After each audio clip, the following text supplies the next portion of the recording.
in Key Largo this morning, March 27th, my birthday. We left out a no-name harbor yesterday morning. The idea was to come straight here, but the day was so nice we decided to sneak in a scuba dive on Neptune's Memorial. They're outside of Miami. It's a dive site about 45 feet underwater, where it's a memorial site for fallen divers, where they try to make it look like kind of an Atlantis when they've got the arches and everything on there. Pretty cool. Unfortunately, I don't have any video of that. My GoPro camera, I didn't start. I've missed two really great shots because of that GoPro not knowing whether it was running. One were some dolphins up front of the boat. The second was this one. Yeah, but we got that dive in. We dove on Molasses Reef the day before, just outside of Miami, which is really cool. So 2 dives under our belt, but we're here in Key Largo, capital dive spot of the United States. Hoping to get a couple dives in on Molasses Reef this afternoon. We pulled in again late last night. It's probably about midnight. Our idea was to anchor up behind Rodriguez Key here, because since we're going to be diving, we've got to stay on the outside, and you really can't get inside the island until you get down to almost Marathon, or down near Tavernier there's a bridge. So if it gets really rough out here at nights, we're going to have to figure out a new spot to hide. But we pulled right up last night. It was fairly smooth. Not a bad night's sleep. Gonna dinghy in here, get some air filled up at one of these dive shops, and then shoot out to hopefully Molasses Reef. Get a couple dives in. That's the plan. All right, man, we are on a mooring ball here at Molasses Reef. We're ready to do some diving. Look at this water. Looking straight down, I can see the bottom almost clear as a bell. Pretty cool. I'm sure that GoPro's running this time. Here we go. Roll the tape.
Mooring field of Molasses Reef. We're sitting kind of at the southern end of it. I don't know what they call this section of it, but that was cool. Right under the boat. I mean, we didn't have to really go anywhere, and it was just plenty to see.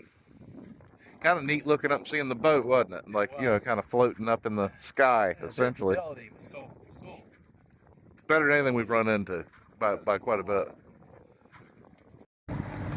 Headed into John Pennekamp State Park from the Atlantic side. Having to go through this little cut up to Largo Sound. We've got some mooring balls up there that we're hoping to pick one up. There's a dive shop close that we can get our tanks filled by dinghying in right to it, or maybe even taking the sailboat straight up to it. We're hoping. We're gonna find out though. We got some gear to repair again.